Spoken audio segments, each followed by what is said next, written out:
Un homme bien averti disait ceci: la richesse naît dans ton esprit, il est bercé dans ton compte bancaire et il grandit dans tes investissements. Voici une philosophie que la majeure partie des gens ne parviennent pas à comprendre.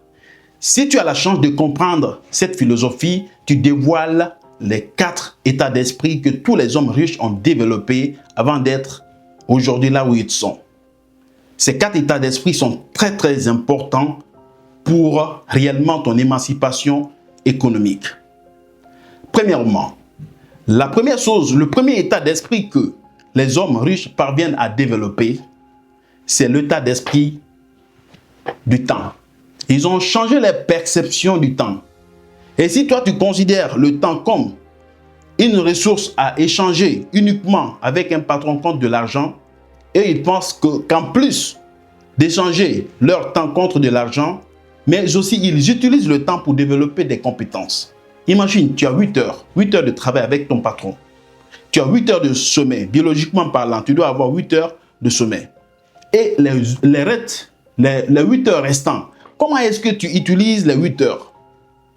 Sur les réseaux sociaux? Devant la télé?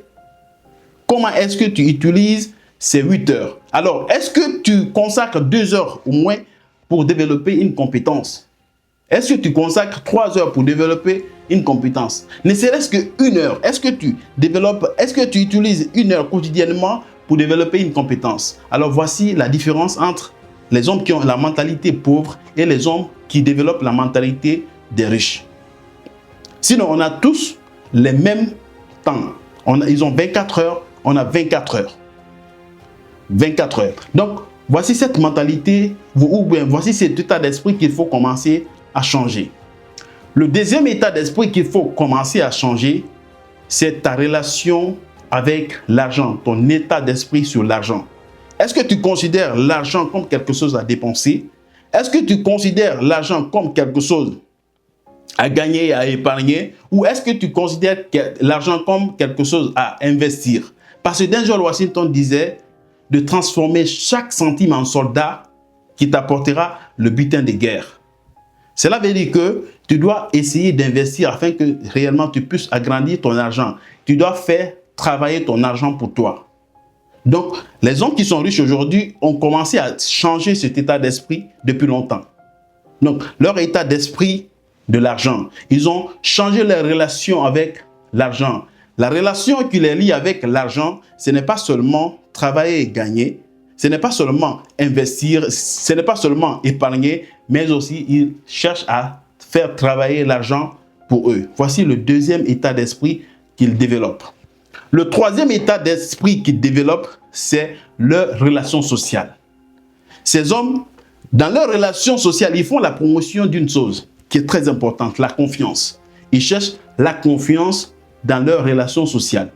Donc, est-ce que toi, tu fais de même? Est-ce que tu développes la confiance avec tes semblables?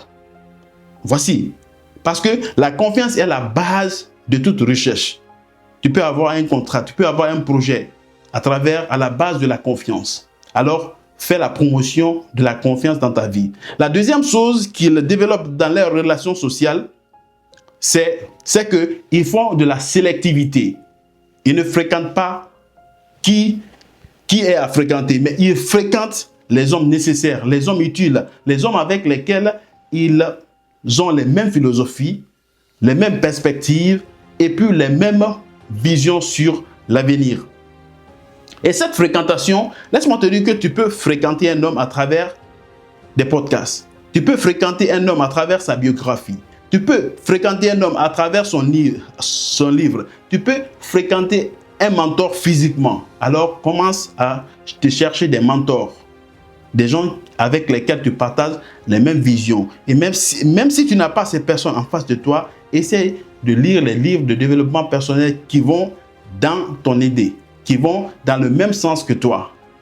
Alors, voici ce qu'ils ont commencé à changer. Ils ont commencé à changer leur relation avec leur vision sur les relations sociales. Le quatrième état d'esprit qu'ils ont commencé à changer, c'est l'état d'esprit sur l'échec. Si toi, tu prends l'échec comme si c'était une fatalité, et ils ont considéré l'échec comme quelque chose qui vient leur donner une leçon, comme quelque chose qui vient les apprendre.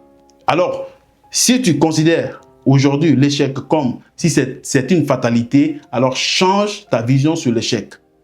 Essaie de comprendre que chaque échec qui vient dans ta vie est venu t'apprendre tes limites, est venu te dire que tu dois changer de méthode. Tu dois changer de méthode, tu dois essayer d'être résilient, tu dois essayer d'être persévérant pour la réussite. Alors, je pense bien que si tu as le courage de changer ces 4 états d'esprit, tu connaîtras réellement un grand changement dans ta vie. Première chose, c'est ton état d'esprit sur le temps. Ne considère pas seulement le temps comme quelque chose à échanger tout simplement avec de l'argent ou bien quelque chose à utiliser derrière les réseaux sociaux ou quelque chose à utiliser derrière la télé. Il faut utiliser ce temps pour développer une compétence qui pourra te servir. Deuxièmement, il faut changer ton état d'esprit sur l'argent. Ne pense pas que l'argent est certes seulement à dépenser ou à épargner. La troisième chose qu'il faut développer, c'est tes relations sociales. Parce que tu es la somme des 5 personnes que tu fréquentes. Et la quatrième chose qu'il faut changer, le quatrième état d'esprit qu'il faut développer, c'est ton état d'esprit sur l'échec. Ne prends pas l'échec comme si c'était une fatalité. Essaye de considérer l'échec comme un maître qui vient te donner des leçons. Si tu as compris ça, n'hésite pas de liker, de partager, mais pourquoi pas de t'abonner parce que sur cette chaîne, on partage ces arts de philosophie.